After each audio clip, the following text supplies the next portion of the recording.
మంచిది. దేవుని బిడ్డలకి నా హృదయపూర్వక వందనాలు. మనం ఇప్పుడు కొద్దిసేపు జనరల్ డిస్కషన్ మనం చేద్దాము. ఆ జనరల్ డిస్కషన్ ఏంది అని అంటే, ఎక్కువగా మనం సమాజంలో చూస్తే లేడీస్ మీదనే బాగా టార్గెట్ అవుతుంది. అది ఇంట్లో తండ్రి కావచ్చు, అన్న కావచ్చు, తమ్ముడు కావచ్చు, లేకపోతే భర్త కావచ్చు. మరి చాలామంది అమ్మాయిలు చనిపోతూ ఉన్నారు, చాలా ప్రాబ్లం ఫేస్ చేస్తూ ఉన్నారు. తర్వాత 6th క్లాస్ 7th క్లాస్లోనే అమ్మాయిలు పాడైపోతున్నారు.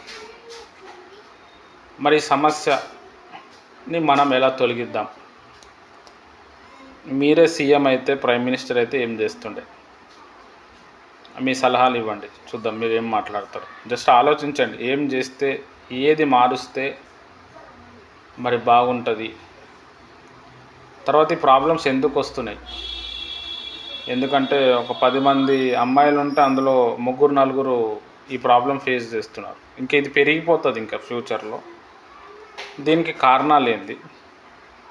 దీంట్లోకి వెళ్ళి మనం బయటపడాలంటే ఏం చేయాలి? మన వంతుగా ఒక యేసు ప్రభు బిడ్డగా, క్రైస్తవుడుగా నువ్వు చేయాల్సిన బాధ్యత ఏంది? ఒకసారి మీరు జస్ట్ మీ ఒపీనియన్ చెప్పండి. Thank you. మనంతైతే మనం ప్రేయర్స్ చేయాలి, దేవుడిని అడగాలి. మరి ప్రభా వాళ్ళు మార్చండి ప్రభా, వాళ్ళ ప్రేమ ఐక్యత అని తల్లిదండ్రుల మీద తల్లిదండ్రుల గౌరవం పోగొట్టుకోకుండా తల్లిదండ్రులు ఎలా చెప్పితే వాళ్ళకి వినేలాగా బిడ్డలు మారాలి ప్రభా అనేసి మనం ప్రార్థన మాత్రం చేయగలం తమ్ము. దేవుడు కార్యం చేస్తాడని నేనైతే నమ్ముచున్నాను తమ్ము. అంటే మనం పాస్టింగ్ ప్రేయర్స్ కూడా చేయాలన్నయ్య.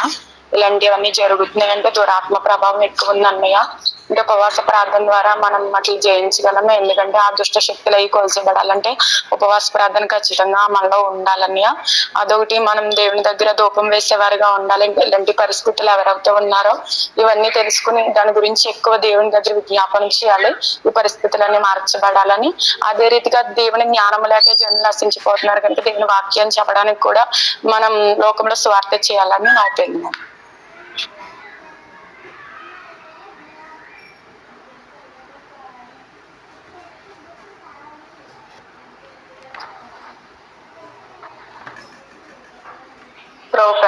మరి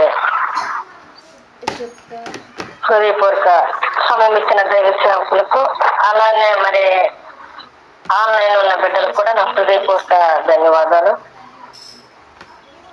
మరి ఈ సమయంలో యూత్ పిల్లలు వారిలో లేడీస్ కోసము మరి దైవ సేవకులు మాట్లాడమని చెప్పి ఉన్నారు.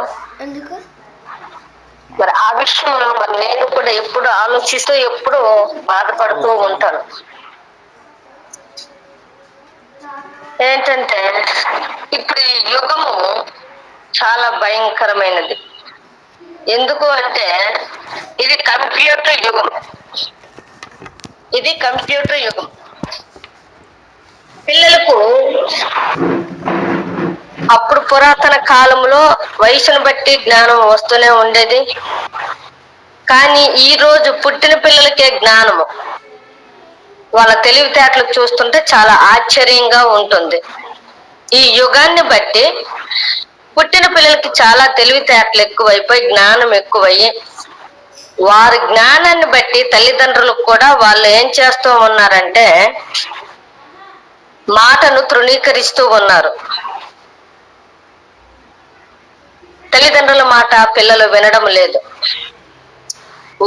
వారిని కాసినందుకు, వారి మీద మమకారానికి, వారి మీద ప్రేమకు తల్లిదండ్రి పిల్లలు ఈ రోజు ఏం చేస్తూ ఉన్నారంటే ఇచ్చలవిడిగా తిరగటానికి అలవాటు పడిపోయి వాళ్ళు ఏం చేస్తూ ఉన్నారంటే ఒకరికి చూసి ఒకరు నేర్చుకొని వాళ్ళు ఏం చేస్తున్నారంటే తల్లిదండ్రికి భయపెట్టడము ఈ యుగంలో అలవాటైపోయింది. అప్పుడు రోజులైతే తల్లిదండ్రికి పిల్లలు భయపడేవారు. ఇప్పుడు పిల్లల్ని చూసి తల్లిదండ్రి భయపడుతున్నారు. ఈ యుగము అలా ఉంది. మరి ఆ రోజుల్లోనైతే తల్లిదండ్రులు చూసి భయపడుతూనే ఉండేవారు. మరి ఈ యుగంలో మరి అమ్మో మేమేమైనా అంటే పిల్లలు ఏమైపోతారో, ఎందుకంటే సమాజం అలాగుంది. ఈ సమాజంలో ఒకరికి చూసి ఒకరు భయపెట్టడము మొదలు పెట్టారు పిల్లలు. వారిని చూసి తల్లిదండ్రి భయపడిపోయి వారికి గద్దించకుండా మరి ఏం చేస్తూ ఉంటామంటే వారు ఏమైనా అయిపోతారేమో, గట్టిగా మాట్లాడితే బుద్ధి చెప్తే ఏమైనా అవుతారేమో. మన బైబిల్లో ఒక మాట ఉంది, బాలుడు నడవవలసిన త్రోవ బాల్యములోనే నేర్పించమని వాక్యం మనకు రూఢిగా దేవుడు మనకు జ్ఞానాన్ని ఇచ్చారు, అది బయలుపరిచారు. దాని ప్రకారంగా పిల్లల్ని పెంచమని చెప్పారు. ఎందుకంటే పిల్లల్ని పెంచడము తల్లిదండ్రుల యొక్క బాధ్యత. ఈ తల్లిదండ్రులు పెంచినటువంటి కొంతమంది తల్లిదండ్రులు జ్ఞానయుక్తంగా పిల్లల్ని ఇచ్చేస్తారు, కొంతమంది తల్లిదండ్రి మరి వారికున్న జ్ఞానంతోనే పెంచుతూ ఉంటారు. ఇలాగా సమాజము చాలా చాలా దీనిగా మరి తెలివితేటలు లేని తల్లిదండ్రులు బట్టి కూడా పిల్లలు కొద్దిగా విచ్చలవిడిగా ఉండటం వల్ల వారు సమాజంలో వారే అధికారాలు చెలాయిస్తూ సమాజం చాలా పాడైపోతూ ఉంది. మరి ఈ స్థితిలోని మరి పిల్లలకి మనం గద్దించినప్పుడు వాళ్ళు ఏం చేస్తున్నారంటే వారికన్నా పెద్దవారిని చూసి వీళ్ళు కూడా ఇప్పుడు పుట్టిన పిల్లలు కూడా మనల్ని భయపెడుతున్నారు, తల్లిదండ్రులకి భయపెట్టేస్తూ ఉన్నారు. ఈ రకంగా మరి తల్లిదండ్రులు భయం చెప్పకపోవడం వల్ల మరి సమాజంలోనే మరి ఇటువంటి పరిస్థితులు మరి ఎదురుపడుతూ ఉన్నాయి. మరి వాళ్ళు చెడిపోవటానికి కారణము, పిల్లలు చెడిపోవటానికి కారణము, యవన కాలంలో వారు చెడిపోవటానికి కారణము వారి బాధ్యత వారి మీదే ఉంది, తల్లిదండ్రుల మీద లేదు. ఎందుకంటే తల్లిదండ్రులకి వాళ్ళు ముందే అణిచేస్తూ ఉన్నారు. ఇప్పుడు ఈ యుగాన్ని బట్టి తల్లిదండ్రికి వారు అణిచేస్తున్నారు. ఏం చెప్తే ఏమైపోతారని భయపడిపోతూ ఉన్నాం. అందుకు వారి మాటలను బట్టి, వారు భయపెట్టిన దాన్ని బట్టి తల్లిదండ్రులకు అణిచేయడం వల్ల వాళ్ళు గట్టిగా ఏం చెప్పలేకపోవడం వల్ల ఈ పిల్లలకి తెలిసి తెలియని జ్ఞానముతో ఏం చేస్తున్నారంటే విచ్చలవిడిగా వారి యొక్క వయసు వచ్చిన కొలది నచ్చినట్టుగా మరి తిరగటం వల్ల, వారు ఉండటం వల్ల సమాజం అంతా అలాగే ఉంది, ఒక్కరు కాదు. ఆ రకంగా యుగం ఇప్పుడు అలాగుంది, సమాజం అలాగుంది. ఆ రకంగా ఉండటం వల్ల ఎవరికైనా ఒక్కరికి తల్లిదండ్రి కొద్దిగా ఏదో ఇదైనటువంటి వారు భయం చెప్తే వాళ్ళు ఏం చేస్తూ ఉన్నారంటే, చూసే వాళ్ళు అలాగైపోయి ఇది ఇలాగైపోయింది, మరి నువ్వు ఉత్తుకుట్టిన అలాగంటే అంటే ముందు వాళ్ళు ఏం బ్లాక్మెయిల్ చేసేస్తున్నారు తల్లిదండ్రులకి. ఇది చాలా మరి ఎన్నో చోట్ల మరి నేనైతే విన్నాను, చూశాను కూడా. మరి ఈ రకమైన పరిస్థితిలో ఉండడం వల్ల మరి పరిస్థితులు మారిపోయాయి. అందుకు మరి పిల్లల పరిస్థితి వారి మీదే వదిలేయడం వల్ల వాళ్ళు ఏమవుతూ ఉన్నారంటే, వాళ్ళకి తెలియక మేము ఇలా తిరిగితే ఇలాగ అయిపోతాము, చెడిపోతాము, ఇలా ఉంటే బాగుపడతామని తెలియదు వాళ్ళకి. ఒకటి. రెండో విషయం ఏంటంటే, యవన కాలం ఏం చేస్తుందంటే శరీరేచ్ఛలను, కోరికలు నెరవేరుస్తుంది. యవన కాలము వారికి నచ్చినట్టుగా వారు ఇది చేస్తారు, కానీ ఎవరి మాటకు వారు లొంగరు. ఆ టైం అటువంటిది, ఆ వయసు అటువంటిది, ఆ స్టేజ్ అటువంటిది. కనుక ఏం చేస్తూ ఉన్నారంటే మరి వాళ్ళు మరి పిల్లలు వారికి నచ్చినట్టుగా వాళ్ళు తన శరీరం ఎలా చెప్తే అలాగే వాళ్ళకి ఎలాగ నచ్చితే అలాగే వాళ్ళు నడుస్తూ ఉన్నారు. మరి ఇలాంటి యుగంలోని ఒకరికి చూసి ఒకరు భయపడుతూ ఏం చెప్తే బాగుంటదని ఈ స్థితిలోనూ కూడా సమాజం చాలా పాడైపోయింది. మరి ఇప్పుడు ఎందుకు అలా పాడైపోయింది అనుకుంటే, ఇప్పుడు ఈ యుగంలోని ఆ రోజు టీవీలు ఉండేవి కాదు. ఆ టీవీ లేకపోవడం వల్ల 10 మంది అమ్మలక్కలు ఏం చేసేవారంటే, ఒక ఇరుగు పొరుగు ఈది వారు ఒక దగ్గర కూర్చొని కష్ట సుఖాలు మాట్లాడుకుంటుండేవారు. ఒకరి మీద ఒకరికి అభిమానాలు, ఒకరి మీద ఒకరికి ఐక్యత ఉండేది. ఒకరే చెప్తే అందరు దానికి ఓకే చేసేవారు. కానీ ఈ రోజు ఎటువంటే వాళ్ళకన్నా నేను తెలివి, నాకన్నా వాళ్ళు తెలివి, వాళ్ళకన్నా నేను అంటే ఎవరికి వాళ్ళే జ్ఞానవంతులు అన్నట్టుగా ఈ సమాజం అలాగుంది. ఈ జ్ఞానము ఎటువంటిదంటే, నేను నాకంటే ఎవరున్నారు జ్ఞానవంతులు. ఈ రకమైనటువంటి జ్ఞానము ఉండటం వల్ల ప్రజలు ఏమైపోతూ ఉన్నారంటే, అమాయకమైన ప్రజలు ఆ రోజుల్లోనే ఒకరికొకరు తగ్గింపు కలిగి లోబడి ఉండేవారు. లోబడి తనం ఇప్పుడు లేదు అసలు. లోబడినటువంటి ఒకరి దగ్గర ఒకరు లోబడే మనస్తత్వాలు లేవు. ఆ రోజులు ఎటువంటివి అంటే, పెద్దల దగ్గర, వారికన్నా వయసు కన్నా పెద్దోళ్ళ దగ్గర అణిగి మణిగి ఉండడము, వారికి లోబడి ఉండటం, వారి మాటకి విలువ ఇవ్వడము, గౌరవం ఇవ్వడం అలా చేస్తూనే ఉండేవారు. మరి అప్పుడు రోజులు అలా ఉండటం వల్ల ఒకరి కష్టానికి ఒకరు పాలు పంచులు పంచుకుండేవారు. కానీ ఈ రోజు ఎటువంటిదంటే ఒకరింటికి ఒకరు వెళ్లకుండా ప్రతి ఇంట్లో ఒక టీవీ ఉంది. వాళ్ళు కాలక్షేపము పని అయిపోయిన తర్వాత, ఇంట్లో ఆడవాళ్ళు పని అయిపోయిన తర్వాత బయటికి వెళ్ళి కూర్చోడానికి కూడా మరి ఎందుకంటే టీవీ ఉంది, బయటికి వెళ్ళి కూర్చోడానికి అవ్వదు. ఒక ఇరుగు పొరుగు అందుకు ఒక ఐక్యత పోయింది, ప్రేమలు పోయాయి. ఒక ఇరుగు పొరుగమ్మతో ప్రేమ ఉండదు, ఐక్యత ఉండదు. ఎవరికి వాళ్ళే యమున తీరు అన్నట్లు ఎవరికి వాళ్ళే గొప్ప, ఎవరికి వారే జ్ఞానవంతులు, ఎవరికి వారే ధనవంతులు. ఈ రోజులు ఈ యుగము చూస్తుంటే అలాగా మరి ప్రజల్లో ఉన్నటువంటి జ్ఞానము ఆలోచన ఆ రకంగా ఉండటం వల్ల ఐక్యత పోయింది. రెండోది ఏంటంటే మరి ఈ విషయం చూసుకుంటే మరి సెల్ ఫోన్లు ఉన్నాయి. ఈ సెల్ ఫోన్లు ఏం చేస్తూ ఉన్నాయంటే ప్రపంచంలో ఏం జరుగుతుందో, ఒక దేశంలోనే కాదు ప్రపంచంలోనే ఏం జరుగుతుందో ఈ మొబైల్స్ లో ఉండడం వల్ల పిల్లలకి ప్రతి ఒక్కరు కూడా చదువుకొని వారి జ్ఞానం అంతా ఎక్కడంటే ఈ మొబైల్లోనే. అంటే జ్ఞానము దేవుడు ఇచ్చాడు కానీ చెడిపోవటానికి వాళ్ళు ఉపయోగించుతారు, కానీ బాగుపడడానికి జ్ఞానాన్ని ఉపయోగించలేదు.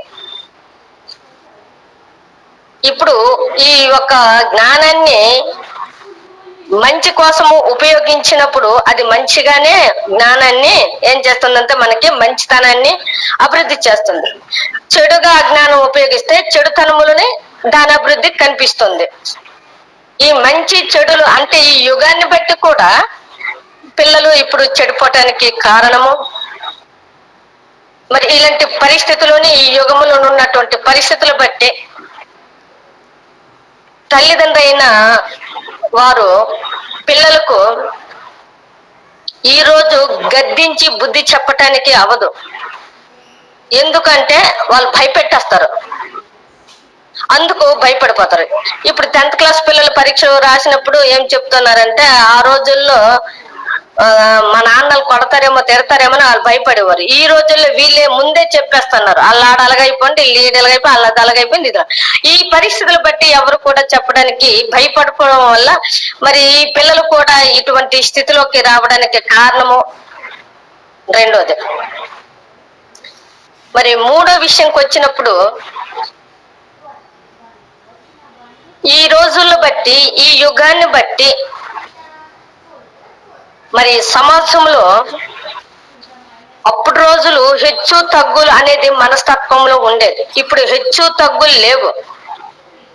హెచ్చు తగ్గులు లేకపోవడం వల్ల అందరూ సమానత్వంగా ఉండడం వల్ల కూడా నేను గ్రహించిన విషయం అయితే అందరూ సమానత్వంగా ఉండడం వల్ల వారి యొక్క మనస్తత్వం ఒకరి దగ్గర లొంగే మనసు ఉండదు.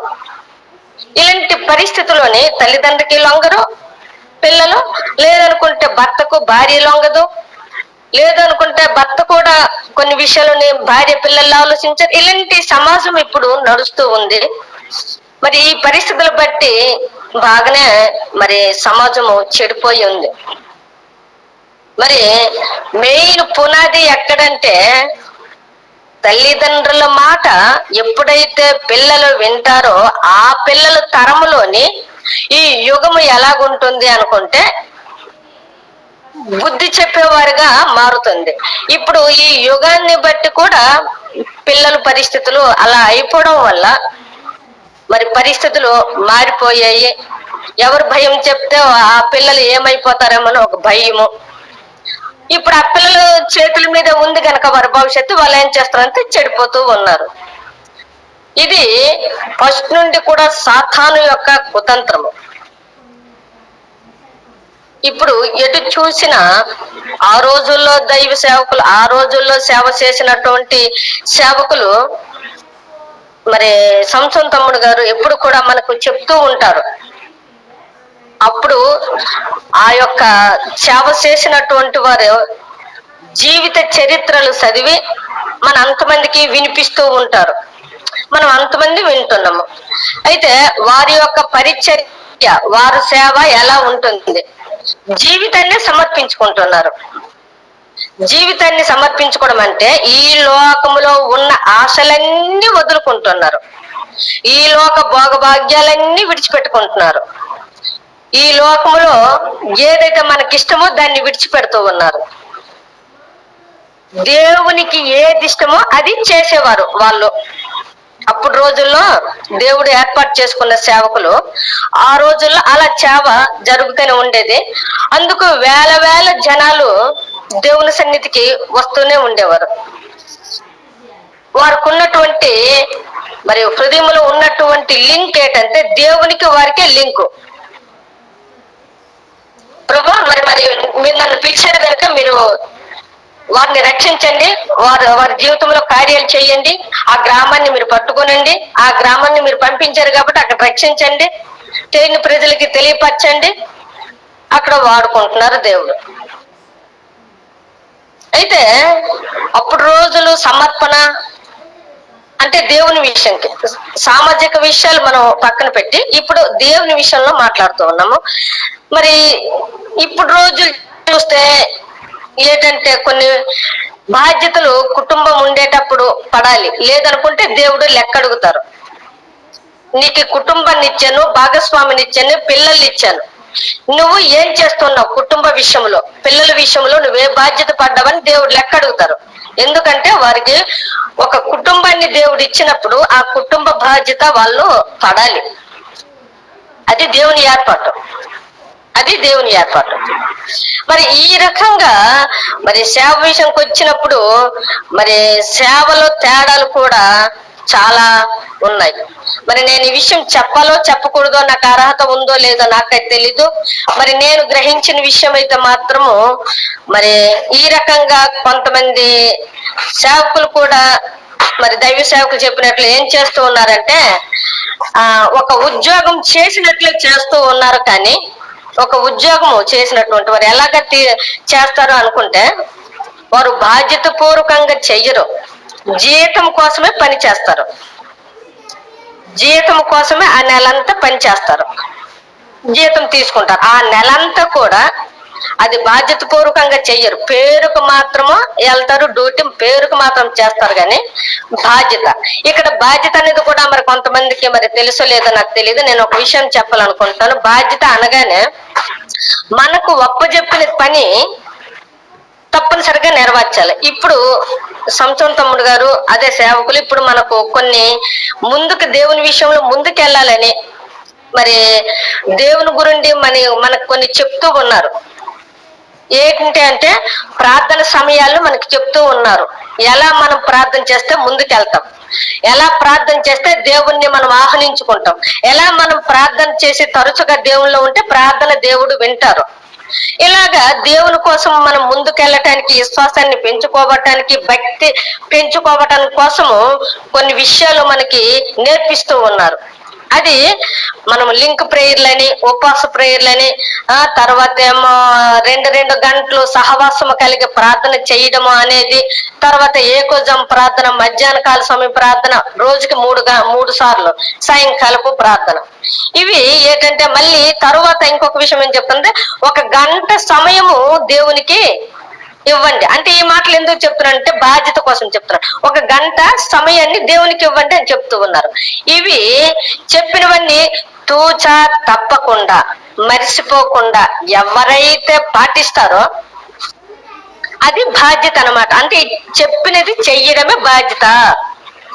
అంటే బాధ్యత అంటే తెలియదేమన్నా, అంటే ఉద్యోగాల కోసం చెప్పి మాట చెప్తున్నాను.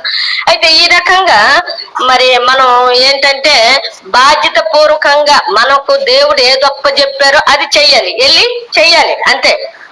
దేవుడు చెప్పింది చెయ్యాలి అంతే. లేదా ఇంట్లో కుటుంబం మనకి ఉన్నారా, భర్తలు, భార్యలు, పిల్లలు ఎవరు ఉన్నారా, వాళ్ళు చెప్పిన పని చెయ్యాలి అంతే. మన అధికారులు ఉన్నారా, వాళ్ళు చెప్పిన పని చెయ్యాలి. అది బాధ్యత పూర్వకంగా. వాళ్ళు కొన్ని చెప్పి వదిలేసినప్పుడు వాళ్ళు చెప్పారు కానీ వాళ్ళు చూస్తాను రేంటి, వాళ్ళు చెప్పారు కానీ వాళ్ళు చూసారేంటి, చేసేసానంటే సరిపోద్దులే అన్నది బాధ్యత కాదు. అది నమ్మకమైన పని కాదు. అంటే బాధ్యతలు కుటుంబ విషయాలు కూడా ఎత్తుతూ ఉన్నాము. కుటుంబాన్ని ఏ రకంగా పోషిస్తున్నారు, ఎలాగా చేయాలి అనేది మీ ఎంతమందికి తెలిసిన విషయం, మనందరికీ తెలిసిన విషయాలు. కుటుంబంలో ఒక పోషణ గురించి మనం ఏ రకంగా బాధ్యతలు పడుతున్నాం అనేది. ఎందుకంటే ఈ విషయాలు చెప్తున్నాను, సమాజం ఇప్పుడు అలా ఉంది కనుక నేను మరి దేవుడిచ్చిన సమయాన్ని బట్టి, దైవ సేవకులు ఇచ్చిన ఈ సమయాన్ని బట్టి నేను మాట్లాడుతూ ఉన్నాను. మరి ఈ విషయాలు నేను చాలా బాధపడుతూనే ఉంటాను ఎప్పుడు కూడా. ఏంటి ప్రభా, ఈ యుగం ఇలా ఉంది, ఈ సమాజం చూస్తే ఇలా ఉంది, భయంకరంగా ఉంది, పరిస్థితులు ఏంటి ఇలా ఉన్నాయి. ఇప్పుడు ఈ పిల్లల పరిస్థితులు ఏంటి, అసలు వారి చేతుల్లో వారికి బాధ్యతలు వెళ్ళిపోవడం, వారు ఆ రకంగా. ఇప్పుడు మన చేతుల్లో ఆ పిల్లలు ఉండరు, పుట్టిన నుండే మన చేతుల్లో ఉండకుంటున్నారు పిల్లలు. ఎవరు కూడా పెరుగొచ్చేసారు అనేసరికి వారు మనకు భయపెట్టేస్తూ ఉన్నారు. మనం ఏం చేస్తామంటే భయపడిపోతూ ఉన్నాం. అంటే వాళ్ళది తప్పు కాదు, ఈ సమాజం అలాగుంది, యుగం అలాగుంది, అంతే. అలాగా జరుగుతుంది, అది అంతే. అందుకు అప్పుడు రోజులు వేరు, ఇప్పుడు రోజులు వేరు. అప్పుడు యుగం వేరు, ఇప్పుడు యుగం వేరు. ఈ యుగాన్ని బట్టే మరి పిల్లలు చెడిపోవడానికి కూడా కారణం. ఈ దేవుని విషయంలోకి వచ్చేటప్పుడు మరి మనం చెప్పాలి అనుకుంటే, ఇటువంటి పరిస్థితుల్లో మరి ఒక దైవ సేవకుల కోసం నేను మరి వారు చేసిన సేవ గురించి జీవిత చరిత్రలు దైవ సేవకులు చెప్పుతున్న విషయం నేను చెప్పాను. మరి ఈ రోజులు చూస్తే మరి వారు బాధ్యతలు పడుతూ మరి దేవుని పని చేస్తూ ఉన్నారు. మరి అలాంటప్పుడు కొన్ని పనులు మరి మనకు ఏంటంటే, మరి ఈ విషయంలోకి వచ్చేటప్పుడు చాలా మంది జీతాలని మరి మొదలు పెట్టారు. అప్పుడైతే జీతాలు లేవు, నువ్వు సేవ చెయ్యు నేను జీతం ఇస్తానన్నది ఆ రోజుల్లో లేదు. ఈ రోజులు ఏంటంటే కొన్ని మినిస్టర్లు వచ్చి ఆ మినిస్టర్లు ఏం చేస్తానంటే, వాళ్ళేం మా సంస్థలో మీరు పని చెయ్యండి, మీకు ఇంత జీతం ఇస్తాము, మా సంఘము తరపున మీరు సేవ చెయ్యండి, మీకు జీతం ఇస్తాము అని వారు ఏం చేస్తున్నారంటే జీతాలు ఇవ్వడం మొదలు పెట్టారు. ఈ జీతాలు ఎప్పుడైతే వాళ్ళు తీసుకుంటున్నారో 4-5 మినిస్ట్రీలో అంటే సంస్థలు 4-5 సంస్థలు జీతాలు తీసుకుంటారు. 4-5 సంస్థలు జీతాలు తీసుకొని 4-5 చోట్లకి వెళ్ళి కనిపిస్తూ ఉంటారు. కానీ నాకు తెలిసిన విషయం అయితే మాత్రం అది బాధ్యతపూర్వక అయితే చాలా చోట్ల పల్లెటూరులో ఉన్నాం గనక తెలుసు. మరి ఆ రకంగా చేయటం వల్ల కూడా బాధ్యతలు చాలా తగ్గిపోయి, ఇప్పుడు మన సొంతం తమ్ముని విషయంకి వచ్చినప్పుడు చూస్తుంటే ఇటువంటి సేవ ఎవరు చెయ్యరు, ఇటువంటి బాధ్యత ఎవరు పడరు. ఎందుకు అనుకుంటే మరి నేనేం ఆలోచిస్తూ ఉన్నాను అనుకుంటే, అయితే ఆ సేవకులు జీతం తీసుకుని వెళ్ళడం చేయడం ఇదే చేస్తూ ఉన్నారు, అంతమంది ఉన్నారు. ఇప్పుడు అందరిని అంత అలాగే ఉంది. ఇప్పుడు ప్రభా మీరు నాతో మాట్లాడండి అనేటప్పుడు ఏకాగ్రత కలిగి ప్రార్థన చేయండి, ఒంటరి ప్రార్థనలు చేయండి. మరి మీరు ఒంటరి ప్రార్థన చేసినప్పుడు మీ తలుపు వేసుకొని మీ రూములో మీరు దేవునితో మాట్లాడేటప్పుడు దేవుడు మీతో మాట్లాడతారని మనకు రూఢిగా దైవ సేవకులు చెప్తూ ఉన్నారు. మనము ఇటువంటివన్నీ మరి దేవునితో సహవాసం, అది ఇటువంటివన్నీ కూడా. ఎందుకంటే బాధ్యతలు ఎక్కువైపోయేటప్పుడు ఇటువంటి బాధ్యతలు దేవునితో సహవాసం చేయడము తగ్గిపోద్ది. లోక బాధ్యతలు ఎక్కువైనప్పుడు దేవునితో సహవాసం తగ్గిపోద్ది. అప్పుడు ఏమైపోద్దంటే ఈ లోక పరిస్థితి, ఇప్పుడు పరిస్థితులు కూడా చాలా దీనిగా ఉన్నాయి. అందుకు మరి ఇప్పుడు ఈ లోకము చూస్తే చాలా భయంకరంగా ఉంది. ఈ భయంకరమైన రోజుల్లో మనం ఉన్నాము. ఇటువంటి రోజుల్లో మనముగా కాపాడుకోవాలి అనుకుంటే దైవ సేవకులు మనకు ఇచ్చినటువంటి తర్ఫీదు, ఈ తర్ఫీదులో మనము దేవునితో ఎక్కువగా సహవాసము కలిగి ఉండేటప్పుడు మనముగా రక్షించుకుంటాము, ఎదుటి వాళ్ళకి రక్షిస్తాము, వాళ్ళు మరికొంతమందిని రక్షిస్తుంటారు. ఈ రకంగా మరి జనాలు మారటానికి అవకాశాలు ఉంటాయి. అయితే ఇప్పుడు మనమే చేయవలసిన పని ఏంటంటే, మనలాగా ఎంతో మంది ఇలాగనే మరి ఆలోచించి ప్రార్థనలు మరి మనమే కాదు ఎంతో మంది కూడా మరి సమాజం నిమిత్తం ప్రార్థనలు చేస్తూనే ఉన్నారు. మరి మనము కూడా మనంతగా మన గ్రూప్ తరఫున మనము కూడా కలిసి ప్రార్థనలు చేస్తూ ఉన్నాము.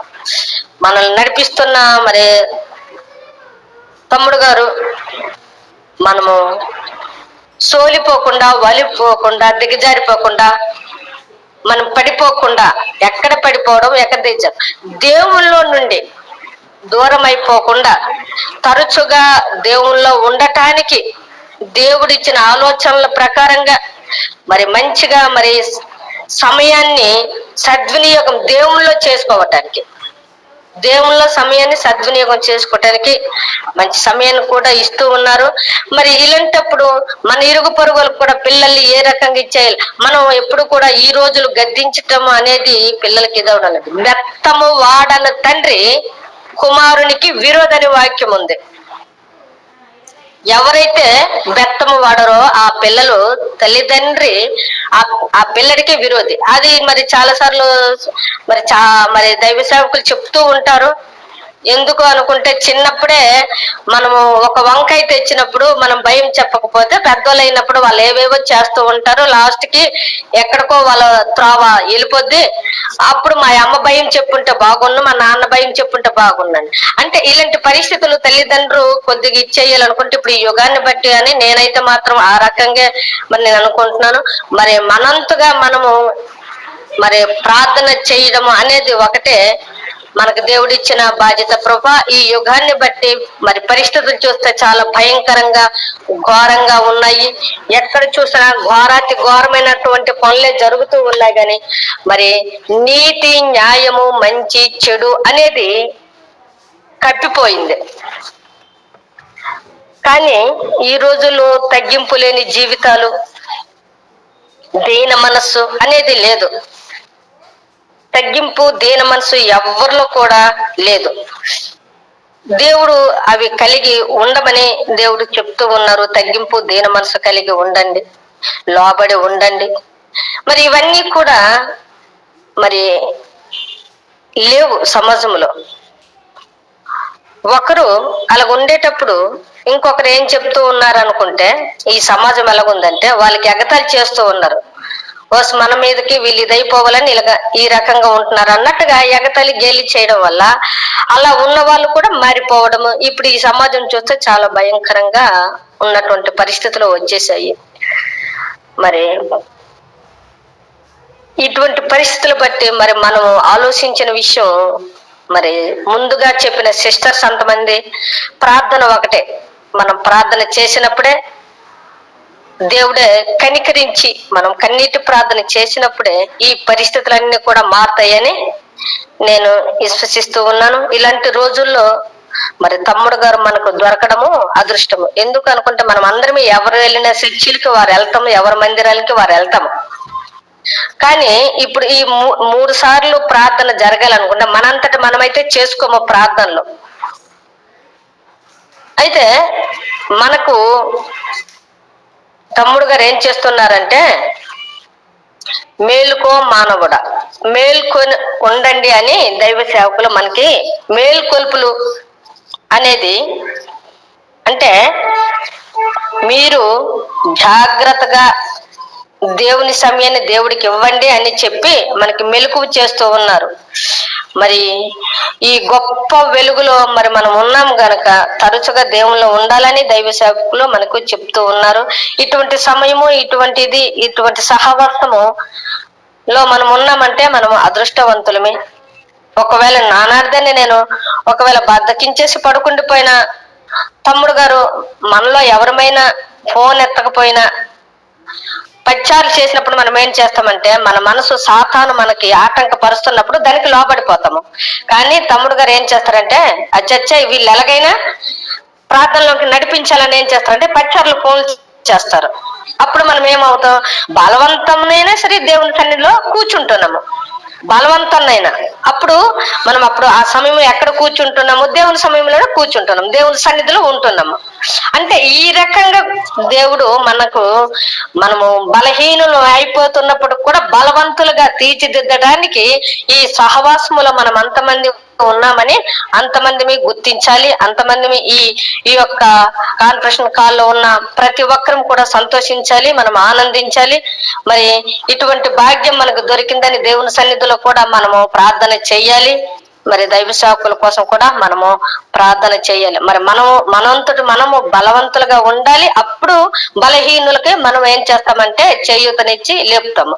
అది ఆత్మీయతలో మరి ప్రతి ఒక్కరు కూడా మరి సమాజం కోసం ప్రార్థన చేయడము ఎంతైనా మనకు బాధ్యత ఉంది. ఈ కొద్ది మాటలు దేవుడు మరి తప్పులుంటే దయతో క్షమించండి. సమయం ఇచ్చినటువంటి దైవ సేవకులకు, అలాగనే మరి ఇంతవరకు ఓపికతో విన్నటువంటి తోటి సహోదరి సహోదరులకు కూడా నా హృదయపూర్వక ధన్యవాదాలు. తప్పులుంటే దయతో క్షమించమని నేను బ్రతిమాలుకుంటూ వస్తూ ఉన్నాను. ఇంతటితో నా మాటలు ముగిస్తూ ఉన్నాను.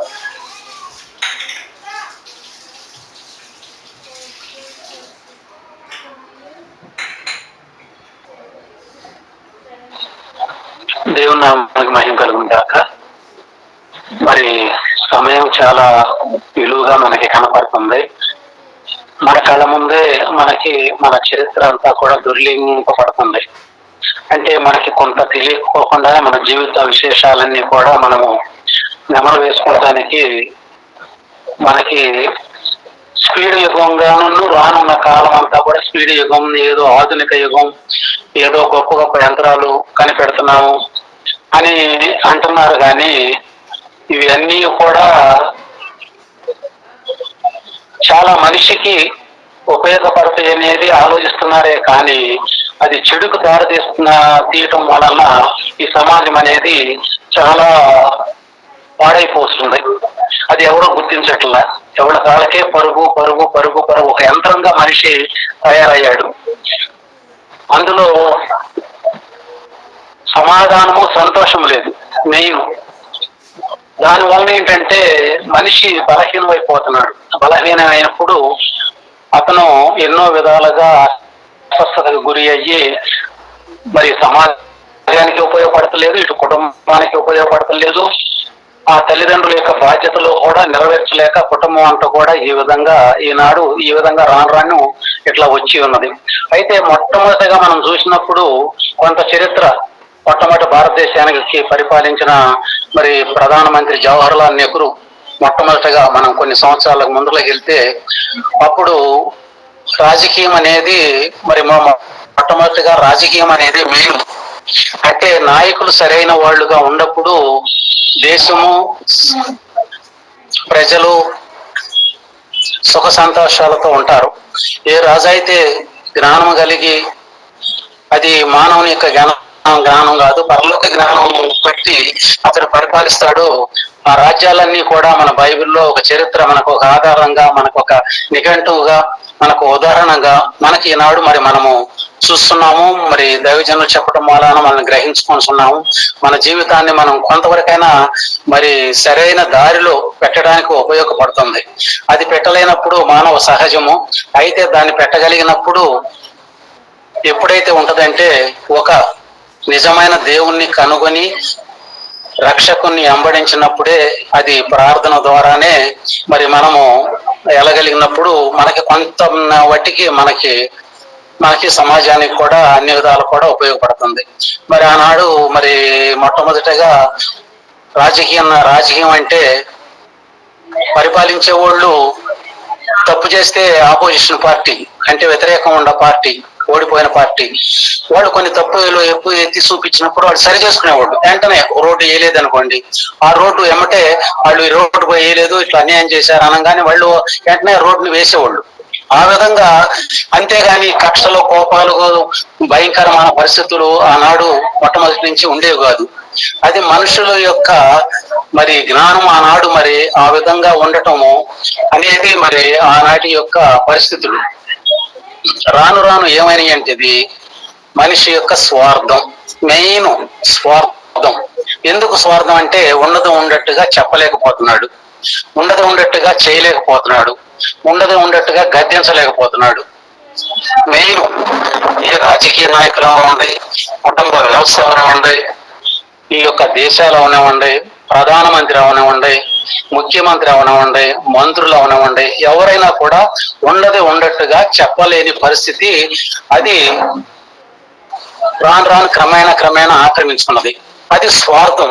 ఆ స్వార్థం వలన ఏమవుతుందంటే, ప్రజలను తీర్పుని వాళ్ళు సరైన దోవలో పరిపాలించలేకపోతున్నారు. ప్రజలు కూడా ఆనాడైతే ప్రజలు కొంచెం గద్దించేవాళ్ళు, ఎవరు ఈ ప్రజల యొక్క ఓట్ల ద్వారా ప్రజలు ఎన్నుకున్న వాళ్ళు గద్దించేవాళ్ళు.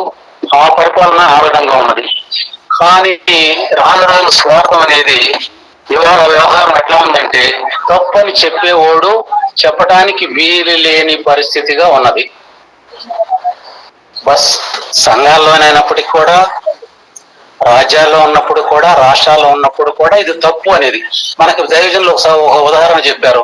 మన లబ్బీపేటలోనే ఒక దైవజనులు మరి ఒక సంఘం మరి ప్రేమించి యవనస్తులు మాట్లాడుకుంటుంటే ఒక దైవజనుడు ఇది కరెక్ట్ కాదు, ఇట్లా చెప్పుకుంటాం కరెక్ట్ కాదు, ఇట్లా మాట్లాడటం కరెక్ట్ కాదు అంటే అతన్ని కత్తితో పొడిచాడు. ఆ దైవజనుడు చనిపోయాడు. అది చాలా అంటే ఇవాళ పరిస్థితి ఏంటంటే అది జరిగి కొన్ని సంవత్సరాలు అయింది, కానీ ఇప్పుడు పరిస్థితి ఇంకా దారుణంగా ఉన్నది సంఘాల్లో కూడా. అదే విధంగా ఒక ప్రధానమంత్రి తన స్వార్థానికి, తన కుటుంబం గురించి, తన బంధువుల గురించి నీతిని న్యాయాన్ని నెరవేర్చలేక అన్యాయాన్ని అనుసరించడం వలన ఏంటంటే ఆ యొక్క విధానము కేవలం అక్కడ మనము రాజ్యం వేస్తున్నది మెయిన్ ముఖ్యమైన పాయింట్ ఏంటంటే డబ్బు మనం సంపాదించుకుంటే అన్ని మనం కొనగలము. అదే జయంగా ఇప్పుడు మన భారతదేశంలో, మన రాష్ట్రాల్లో మనం ఉన్న చోట కూడా అదే రాజ్యం వెళ్తుంది. దాని మూలాన ఏంటంటే ఎవ్వరూ కూడా ప్రధానమంత్రి తప్పు చేసినప్పుడు కింద ఉన్న వాళ్ళకి తప్పని చెప్పలేకపోతున్నాడు, కాముగా ఉండాల్సి వస్తుంది. అది వ్యాపించిపోతుంది.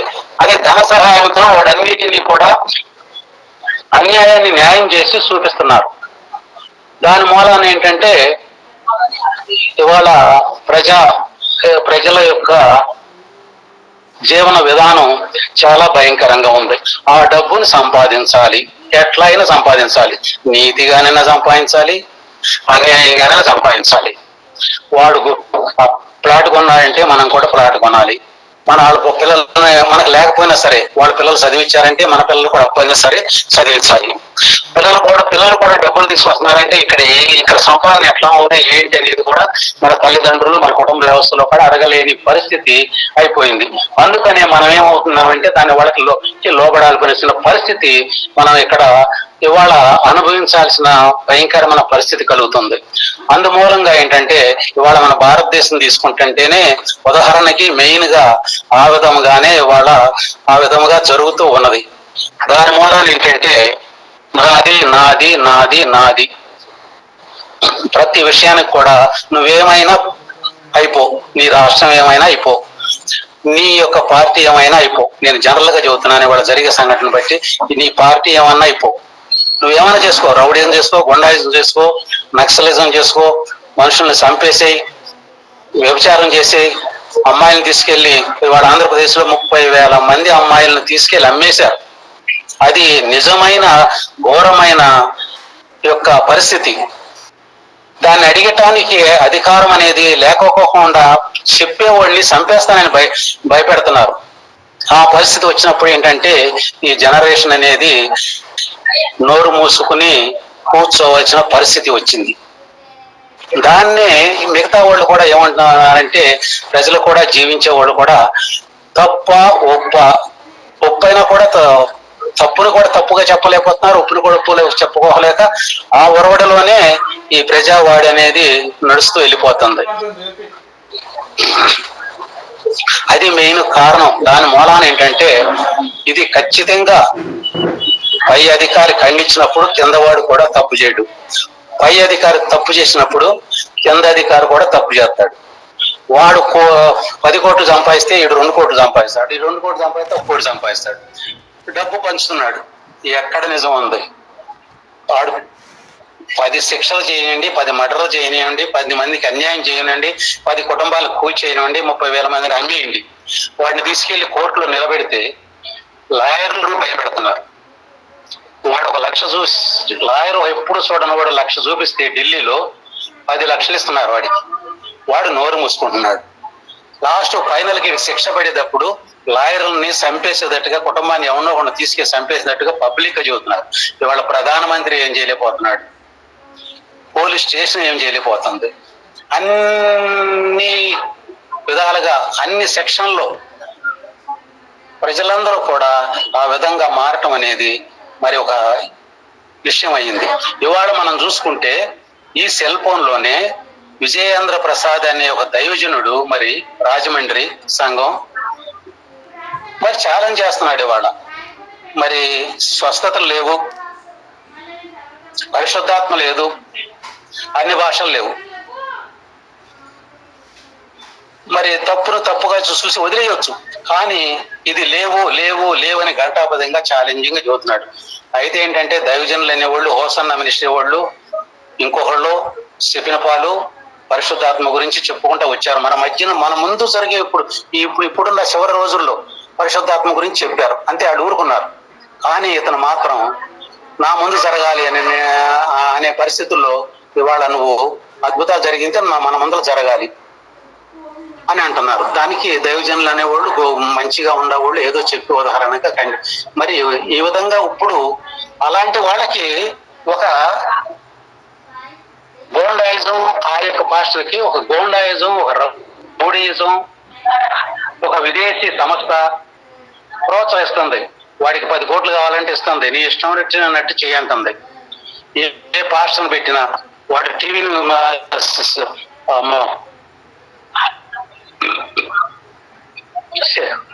ఛానల్ కొంటున్నాడు, వాడికి సపోర్ట్. మరి ఈ విధంగా ఉన్నప్పుడు ఏ విధంగా మనము ముందుకు వెళ్తాం? ఇది కృపాకాలం, దేవుడు మరి రక్షిస్తాడు, కాపాడుతాడు, మరి అందరికీ అవకాశం ఇచ్చాడు.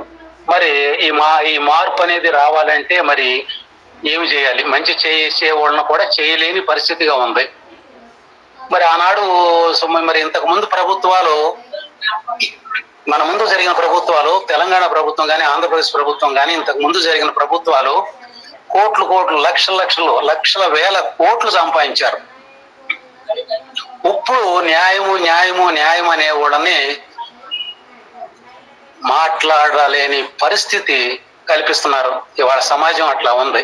మరి ఎక్కడ మనము ప్రజలకి న్యాయం చేస్తారో, ఎక్కడ బడుగుం ఎవరికి ఏం చేస్తారు? ఇకపోతే పల్లెటూళ్ళలో మరి చాలా పల్లెటూళ్ళలో మరి మంచిదో చెడుదో వాళ్ళకి తెలియదు. వాళ్ళ భ్రమలో వాళ్ళు ఉన్నారు. మరి వాళ్ళకి ఏం చేస్తున్నారు ఏంటో అనేది తెలియదు. ఆ గ్రహింపు లేనప్పుడు మరి వాళ్ళకి న్యాయం ఎవరో చేయలేరు. ఆ గ్రహింపు అనేది మరి దేవుని యొక్క ఆలోచన, దేవుని యొక్క జ్ఞానం వలన మనము ఈ యొక్క కూటమిలోకి వచ్చిన తర్వాత మరి నేనైతే మరి చాలా గూఢమైన అర్థాలు, మరి ఒక విశేషమైన మర్మాలు నేను మరి చాలా వరకు తెలుసుకున్నాను.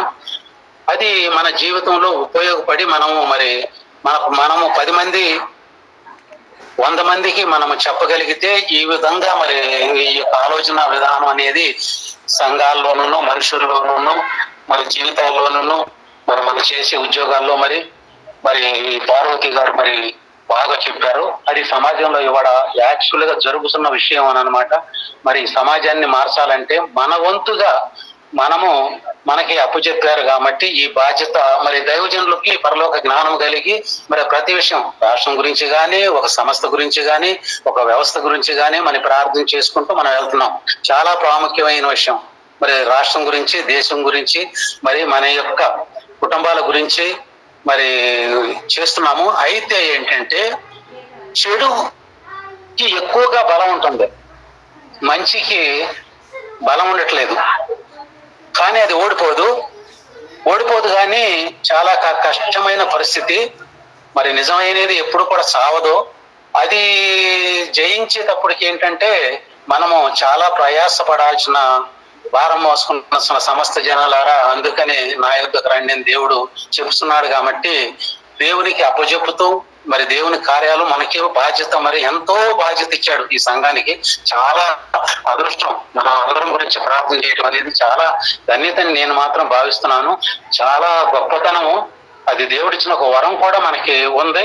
మరి దాన్ని బట్టి ఇంకా మనము ఈ విధంగా మనము సమాజంలో మనం ఎంతవరకు చేయగలగాలి అనేది మరి నాకైతే ఏంటంటే ఆ దైవజనులు చెప్పినప్పుడు స్వస్థతలు లేవు, ప్రవచనాలు లేవు, పరిశుద్ధాత్మ లేదు. మరి వాళ్ళు హోసన్న మినిస్టర్ వాళ్ళు ఆయనకు చూపించారు. హోసన్న గారు ఒక పరిశుద్ధాత్మతో మాట్లాడిన యొక్క చిత్రం చూపించారు. ఆయన అన్నాడు, నేను విన్నాను, ఇదేంటి ఈయన ఏదో మందరం అంటున్నాడు, ఏంటి ఇదొక ఎవరికి అర్థం అవుతుంది, భాష ఏంటి అని అన్నాడు ఆయన, ఆ దైవజనుడు. మరి అలా వంటి సమయాల్లో మరి అతనికి చెప్పే పరిస్థితి ఏంటి, నేను బట్టిన కుందీలకు మూడే కాళ్ళు అనే పరిస్థితి బైబిల్లో కూడా వచ్చింది. ఎంతవరకు మరి ఎంత గొప్పోడైనా సరే ఎంతవరకు చెబుతారు, ఎంతవరకు ఎమ్మడబడతారు, వాళ్ళకి పని పాటలు లేవా? మరి ఇదే పనిగా మరి అట్లాంటి వాళ్ళకి, అంటే నేను ఉదాహరణగా చెబుతున్నా, పోలీస్ శాఖలో కానీ, గవర్నమెంట్ లో కానీ, ఉద్యోగాల్లో కానీ, ఆఫీసుల్లో కానీ మరి సెల్ ఫోన్ లో మరి చెప్పారు, మంచిని గురించే మనం చూడాలి కానీ చెడు గురించి, మరి చెడు అయితే తొందరగా మరి అలవాటు అవుద్ది కానీ మంచి అనేది మనకి భ్రమకి, అంటే ఈలోగా దేవత మన కళ్ళకి గుడ్డితనం చూపించి ఆ యొక్క భ్రమలోనే మనకి కల్పించి ఎక్కువగా ఆ చెడును చూడటానికి అవకాశం కలిగించుద్ది. ఈ విధంగా మరి చెడైతే ఎక్కువగా జరుగుతుంది. ఆ విధంగా మరి దాన్నే మంచిగా చేయాలంటే చాలా సంవత్సరాలు పడుతుంది. మరి ఒక దైవజనులు మరి మనకు చెప్పారు, మరి నాకు గుర్తు వస్తుంది, మరి ఒక విశ్వాస గురించి ప్రార్థించినప్పుడు చనిపోయిన తర్వాత ఆ వ్యక్తి మారాడని చెబుతుంది. మరి అంత లేటు పట్టిందంటే ఇవాళ జనరేషన్ ఎట్లా ఉంది, ఏదో వ్యాయామం చేయాలి, మంచి ఆరోగ్యకరమైన ఆహారం తినాలి, మరి దైవజనులు చెప్పిన స్తోత్రాల ప్రకారం మనం జీవించాలి, నటించాలి. మరి ఆ యొక్క ఆహారం మంచి ఆహారము, దాని మిశ్రమైన ఆహారము, బలమైన ఆహారము ఉన్న దానిలోనే తగ్గిన డబ్బుల్లోనే తీసుకోమని ఉదాహరణగా మరి హెల్త్ పరంగా ఎంతగానో చెబుతున్నారు. మరి ఈ రోజు అంతా కలిపి అన్ని కాయగూరలో కూడా కలిపి ఆకుకూరలో కూడా కలిపి ఈ విధంగా మరి జనరేషన్ అయినప్పుడు మనము మరి ఏ విధంగా మరి దేవుడు అప్పుడు చెప్పిన బాధ్యత ఒకటే మనకి, మనం దాని ప్రకారం మనం బలంగా ప్రార్థన చేయడమే ముఖ్యమైన ఉద్దేశం. ఎందుకంటే అనుదినము మన ప్రార్థనలో మరి మనకి ఉదాహరణ, ఆ దైవ భక్తితోనే మనం అందరినీ కూడా రక్షించగలము. లేవనా? ఆమెన్. మంచి విషయాలు చెప్పారు అంకుల్, థ్యాంక్ యూ.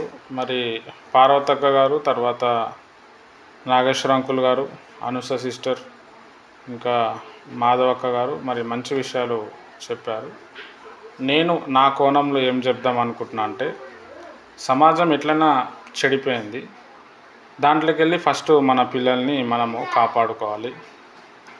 మన పిల్లలు ఎవరైతే ఉన్నారో, చిన్నపిల్లలు అయితే వాళ్ళకి కరాటే నేర్పిస్తే మంచిగా ఉంటుందని అనిపిస్తుంది. అమ్మాయి కావచ్చు, అబ్బాయి కావచ్చు, ఎందుకంటే ఆ యుద్ధ కళ నేర్చుకోవడం చాలా ఇంపార్టెంటు.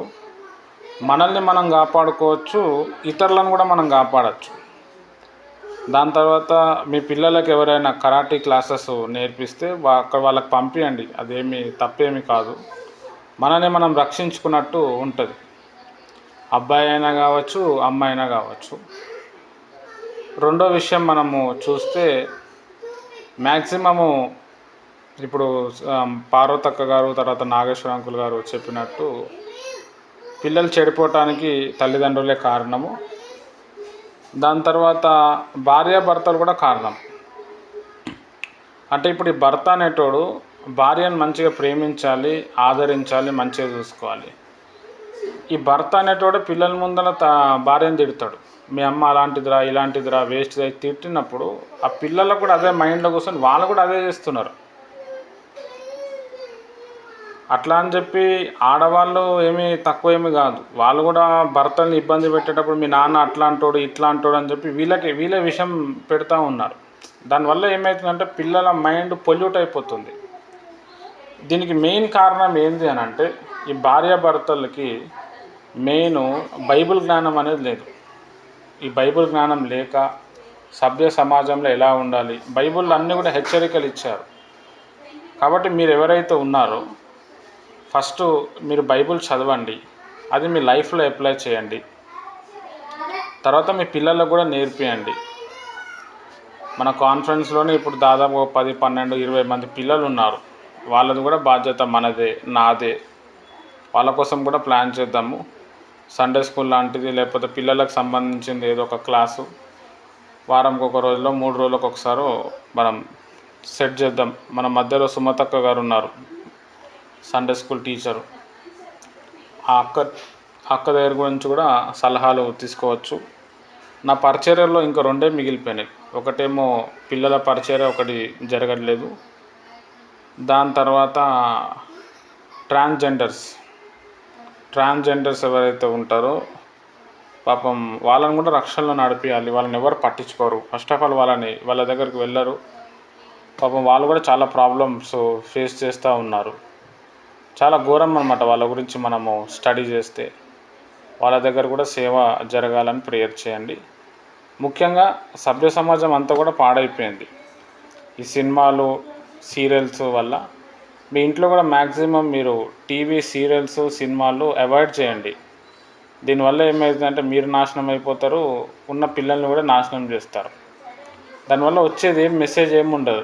దాంట్లో మనం చూసే సినిమాలు, సీరియల్స్లో మొత్తం అంతా ఎమోషనల్ బ్లాక్మెయిల్ ఉంటుంది. లేడీస్ మీద ఎక్కువ కాన్సన్ట్రేట్ చేసి అదే మైండ్లో తిరిగేటట్టు, అదే చూసేటట్టు చేసి, ఇప్పుడు ఆమె పార్వతక్క గారు చెప్పినట్టు అందరితో కనెక్షన్ విరిగిపోయేటట్టు అట్లా చేసి మన సమాజమే పాడైపోతూ ఉంది. తర్వాత అది పిల్లల మీదకి ఎఫెక్ట్ అవుతుంది. మనము మాదిరి చూపించే వ్యక్తులుగా మనం ఉండాలి. క్రైస్తవులము, వాక్యం చెప్పేటోళ్ళం, ప్రవచనాలు చెప్పేటోళ్ళం.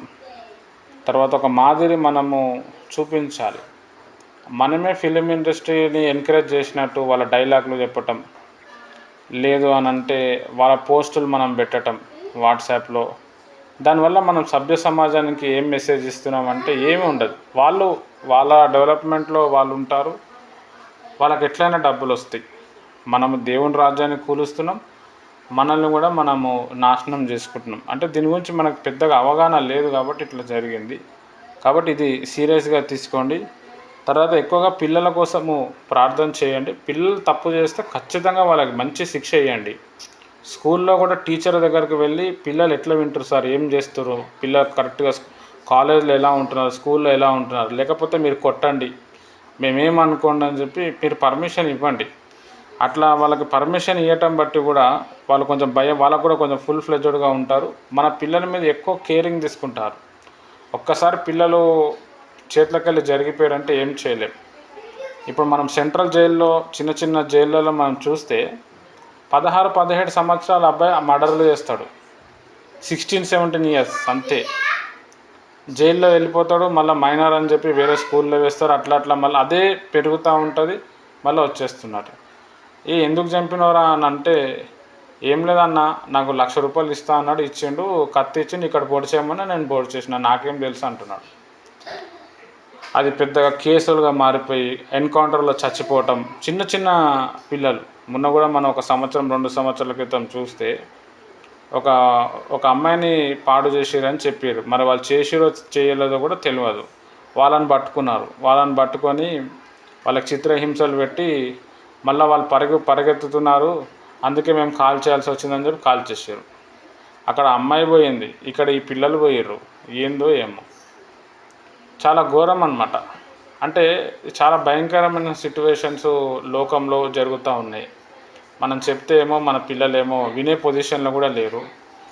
దురాత్మల ప్రభావం కూడా ఉన్నది. వాటి కోసం ప్రేయర్ చేయండి.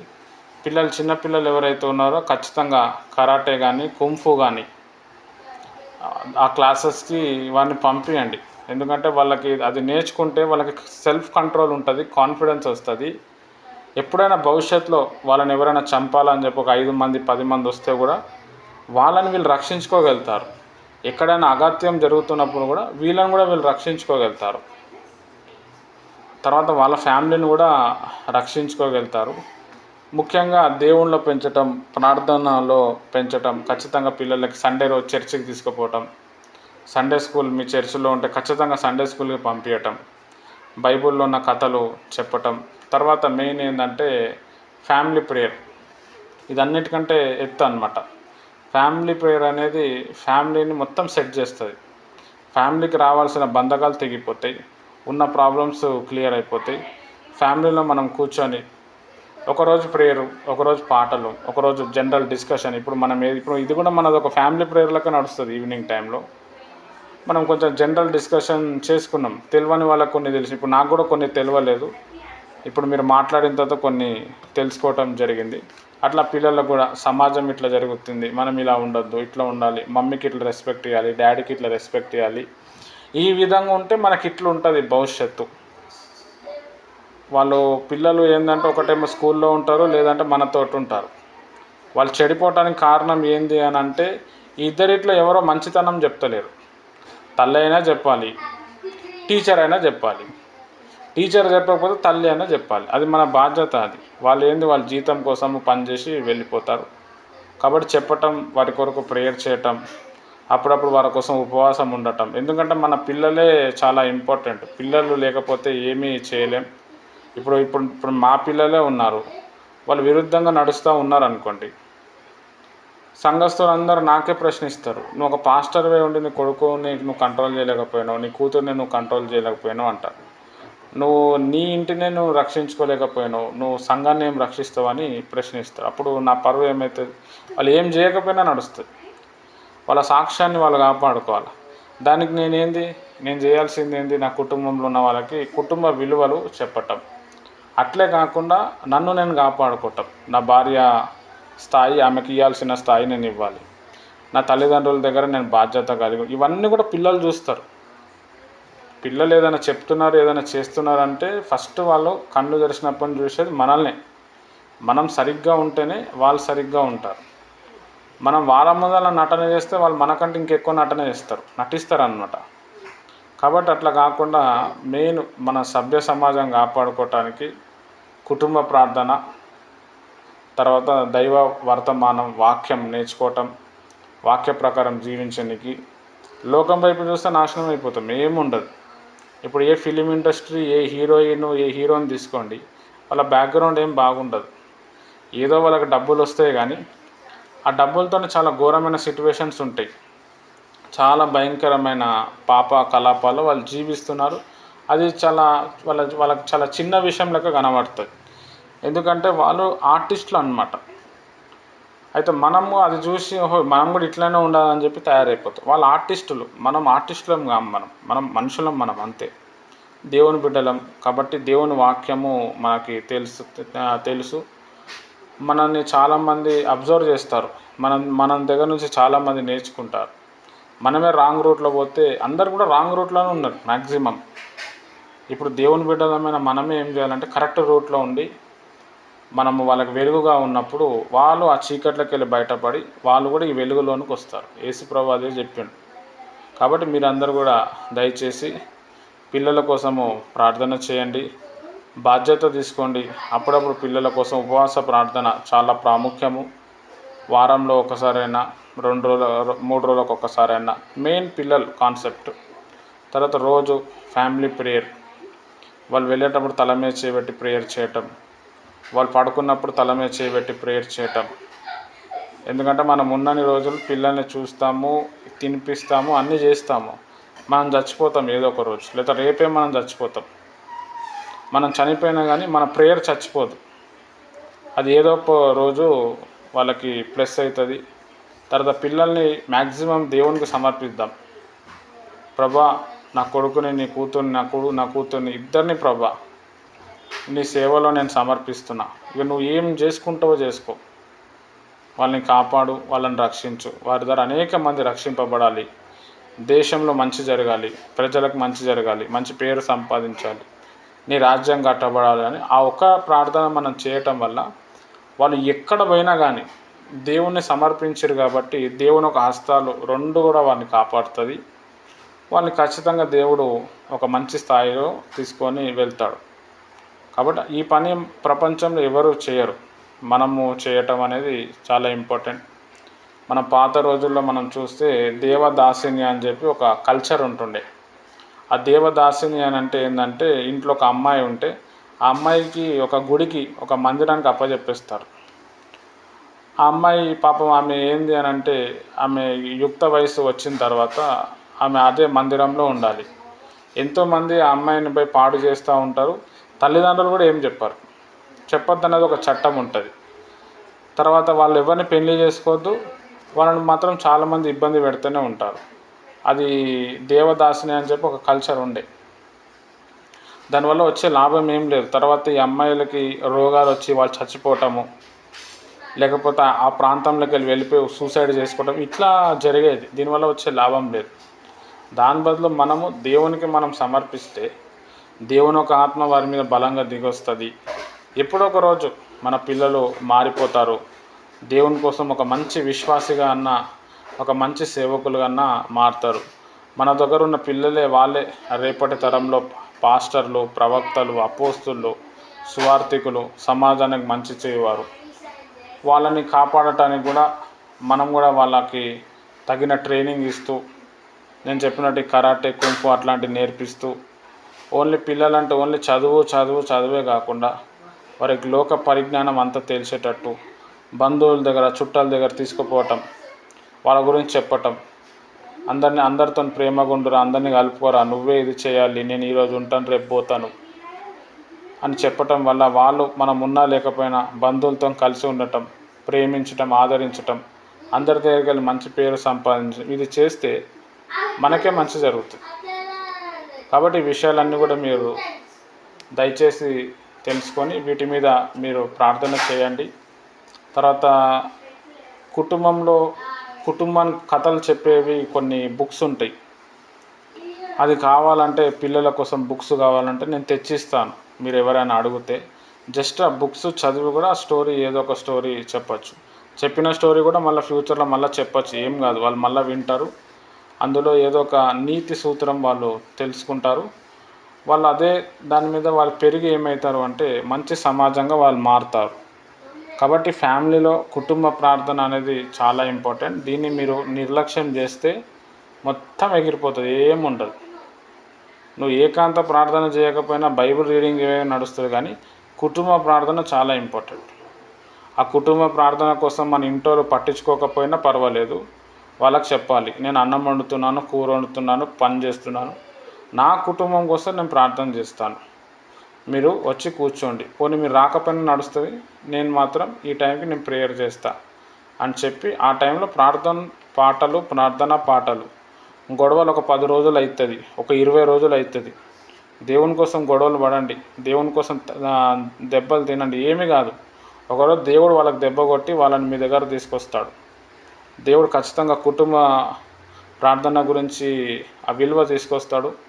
తర్వాత వాళ్ళకి పాటలు నేర్పించడం, ప్రేయర్ నేర్పించడం, నేను ఇచ్చే బుక్స్ అది చదివి అందులోకి వెళ్ళి స్టోరీ చెప్తూ ఉంటే ఆటోమేటిక్ వాళ్ళే మారిపోతారు. ఒక ఇల్లు ఒక మంచి దేవాలయంగా మారుతుంది. ఆ టైంకి దేవుని ఒక ఆత్మ వస్తుంది. మనం అనేక విషయాల కోసం ప్రార్థన చేస్తూ ఉంటాము. దానివల్ల మన కుటుంబంకి రావాల్సిన రాబడి పెరుగుతుంది. కుటుంబంలో ఉన్న కలహాలు తగ్గిపోతాయి, గొడవలు తగ్గిపోతాయి, కుటుంబంలో నెమ్మది వస్తుంది. అయ్యో నాకు మా పిల్లలు సపోర్ట్ చేస్తలేరు, మా భార్య సపోర్ట్ చేస్తలేదు, మా భర్త సపోర్ట్ చేస్తలేరు అని కాదు. యోబు కుటుంబ ప్రార్థన చేసేటప్పుడు ఎవరు సపోర్ట్ ఇచ్చిండు మీరు చెప్పండి. ఆయన బలి అర్పణలు చేసుకునేటోడు, ప్రార్థన చేసేటోడు.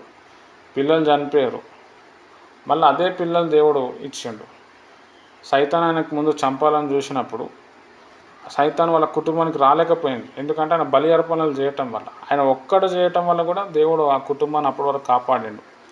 అట్లా మన ఇంట్లో కుటుంబ ప్రార్థనకు ఒక టైం పెట్టుకొని, ఫోన్లో రిమైండరో అలారమో పెట్టుకొని, ఎక్కడ ఏది ఉన్నా కానీ ఆ టైంకి నేను కుటుంబ ప్రార్థన చేయాలి అని చెప్పి అట్లా కుటుంబ ప్రార్థన రెగ్యులర్గా చేయండి. పిల్లలకు ప్రేయర్ రాకపోతే ప్రేయర్ నేర్పియండి, స్ట్రిక్ట్ ఉండండి. దీనివల్ల మిమ్మల్ని మీరు కాపాడుకుంటారు. కుటుంబ ప్రార్థన లేక సైతాన్ చాలా ఇబ్బంది పెడతాడు. మూర్ఖంగా మారిపోతున్నాం, సమాజానికి లొంగిపోతున్నాం. వీటినన్నిటికీ పరిష్కారము కుటుంబ ప్రార్థన. ఈ కుటుంబ ప్రార్థనలో దేవుని ఒక స్వరము వినిపిస్తుంది. ఇప్పుడు మా అయ్యగారు ఉన్నారు, శామ్ అబ్రహం గారు, చాలా పెద్ద దైవజనుడు ఆయన. వాళ్ళ నాన్నగారు ఇన్కమ్ ట్యాక్స్ ఆఫీసర్. మంత్రాలు చేతపడి చేసి వాళ్ళని చంపేశారు. వాళ్ళమ్మ మంచి టీచర్, ఆమెది నెల్లూరు, ఈయనదేమో నల్గొండ తెలంగాణ. వీళ్ళది లవ్ మ్యారేజ్. మా అయ్యగారు కూడా అప్పటికే ఇంజనీరింగ్ అయిపోయింది. ఆయన నక్సలైట్ గ్రూప్లో వెళ్ళిపోయాడు. ఎందుకు ఈ సమాజం ఇట్లా, ఎందుకు ఎవరు ఆయన రెచ్చగొడితే ఆ స్థాయికి వెళ్ళిపోయాడు 20 సంవత్సరాలు ఉన్నప్పుడే. వాళ్ళమ్మ మంచి ప్రార్థన పర్రు, రోజు ప్రార్థన చేస్తుండే. ఏడ్చుకుంటా ప్రార్థన చేస్తే దేవుడు ఆమెకు కనిపించి, వాళ్ళది హెబ్రోన్ సహవాసం అనమాట. భక్త్ సింగ్ వాళ్ళ చర్చికి వెళ్తారు. వీళ్ళ అన్న భక్త సింగ్ గారు హిందీలో చెప్తే ఆయన తెలుగులో ట్రాన్స్లేట్ చేసేటోడు. ఆ లెవెల్ ఉండే ఆ చర్చిలో అప్పుడు. దేవుడు ఆమెకి కనిపించి మీ ఆయనకి చేతపోటు చేసి చంపారు, పున్నం రోజు చంపారు, ఇంకో ఇట్లా 3-4 పనోళ్ళు చంపారు అంటే ఆమె షాక్ అయిపోయింది. వాళ్ళ ఇంటి దగ్గర ఒక తోట ఉంటుండే, ఆ తోటలో మొత్తం చెట్లు ఉండే, ఆ చెట్ల కింద మంత్రాలు నిమ్మకాయలు అన్నీ పెట్టారు. ఇక ఆమె ప్రార్థన చేయంగా కొడుకు ఎక్కడో నక్సలైట్ల అడవిలో ఉంటే అడవిలో దేవుడు ఆయనను కొట్టి దేవుడు ఆయనతో మాట్లాడుతాను అక్కడ నుంచి ఇంటికి వచ్చేసి తర్వాత కుటుంబ ప్రార్థన మొదలు పెడితే రోజు ప్రార్థన చేస్తూ ఉంటే ప్రవచనం వస్తుండే ఆయనకి. ప్రవచనం వచ్చి ఆయన అవన్నీ వాళ్ళకి తెలియదు, ప్రవచనాలు తెలియదు, దర్శనాలు తెలియదు, అన్య భాషలు తెలియదు. అయితే మామూలుగా నేమ్లీ క్రిస్టియన్గా ఉండి హెబ్రోన్ చర్చికి వెళ్ళేటోళ్ళు. అప్పుడు దేవుడు మీరు ఇలా పరిచర్య చేయాలి, యేసుక్రీస్తునామ బాప్తిజం గురించి దేవుడు చెప్పటం, మళ్ళీ ఈయన వేరే చర్చిలో బాప్తిజం తీసుకొని వాళ్ళ అమ్మకి మళ్ళీ యేసునామ బాప్తిజం ఇప్పియటం, ఇవన్నీ కూడా జరిగినాయి. తర్వాత పెద్ద పరిచర్యగా మారిపోయింది. ఈ పెద్ద పరిచర్య ఒక కుటుంబ ప్రార్థనలో స్టార్ట్ అయింది. కాబట్టి కుటుంబ ప్రార్థనని ఎవరు కూడా నిర్లక్ష్యం చేయకుండా దానికోసం మీరు ప్రయత్నం చేయండి, దానికోసం ప్రేయర్ చేయండి. ఒక 30 రోజులు 40 రోజులు ఉపవాసం ఉండండి. మా పిల్లలు కుటుంబ ప్రార్థనలో కూర్చోవాలి, మా భర్త కూర్చోవాలని. ఖచ్చితంగా దేవుడు వాళ్ళని మారుస్తాడు, వాళ్ళని పట్టుకుంటాడు. కుటుంబ ప్రార్థనలో వాళ్ళు కనెక్ట్ అయిపోతే ఇంకా వాళ్ళు పడిపోవటం ఓడిపోవటం అనేది ఉండదు, చాలా ఉన్నతమైన స్థాయికి వెళ్ళిపోతారు. నాకు బైబిల్ ట్రైనింగ్ ఇచ్చిన మా అయ్యగారు రాజ్పాల్ సారు, వాళ్ళకి అబ్బాయికి ఇప్పటికి 23-24 లోపలనే ఉంటాడు. ఆయన చిన్నప్పటి నుంచి ప్రార్థన చేసి రోజు కుటుంబ ప్రార్థన. కాలేజ్ అయిపోయిన తర్వాత ఈవినింగ్ 4 o'clock వచ్చేటోళ్ళు చర్చికి. 2 భార్యాభర్తలు 2 పిల్లల్ని తీసుకొని వస్తారు. చర్చిలో ఉన్న స్టూడెంట్స్తో పాటు ప్రార్థన చేయటం. ఇప్పుడు మనం ఎట్లా చేస్తున్నాం అట్లా 6-6:30కి వెళ్ళిపోయేటోళ్ళు. ఇప్పుడు వాళ్ళ అబ్బాయి ఆఫ్రికాలో పెద్ద ప్రొఫెసర్ అనమాట. ఆఫ్రికాలో ఒక పేరుగాంచిన ప్రవక్త ఉన్నాడు. చచ్చిపోయిన శవాన్ని లేపాడు.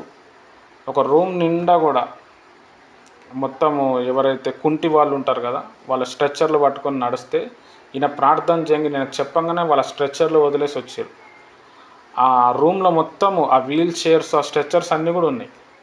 ఆ అయ్యగారికి ఇట్లా పెద్ద గడ్డం ఉంటుంది, ఆయన గడ్డం కట్ చేయడు. చాలా గొప్ప దైవజం, చాలా స్ట్రాంగ్. ఆయన పేరు మర్చిపోయినా. ఆయన సంఘంలో ఈయన ప్రొఫెసర్ లాగా దేవుడు ఈయనను పంపించిండు.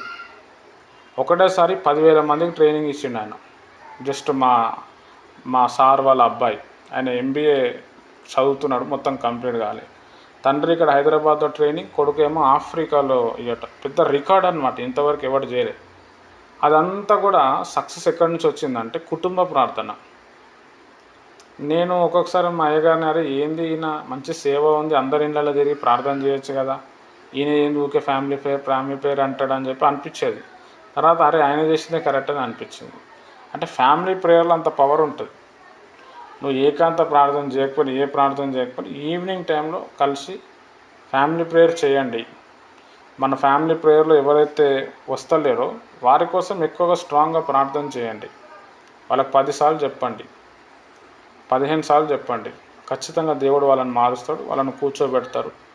ఫ్యామిలీ ప్రేయర్లో మన పిల్లల్ని మనం గెలుచుకుంటే మనల్ని మనం గెలుచుకున్నట్టే. కాబట్టి ఇవన్నీ కూడా తెలుసుకొని మీరందరూ కూడా నేను చెప్పేటి వినాలని నేను ప్రేమతో మనవి చేస్తున్నాను. సోమవారం నుంచి మనకి బైబిల్ క్లాసెస్ స్టార్ట్ అవుతాయి, వాటి కోసం కూడా ప్రేయర్ చేయండి. 10 గంటల నుంచి 12:30 వరకు. రేపు ప్రశ్నలు ఉత్తర కార్యక్రమం ఉంటుంది, 5:30 to 6:37 వరకు ఉంటుంది. ఏమైనా ప్రశ్నలు ఉంటే ముందు బుక్లో రాసుకోండి, ఆ రోజు అడగండి. రేపు ప్రభు చిత్తం అయితే పొద్దున 5 గంటలకు మనం కలుసుకుందాం. దేవుడి మాటలు దీవించును గాక. ఆమెన్.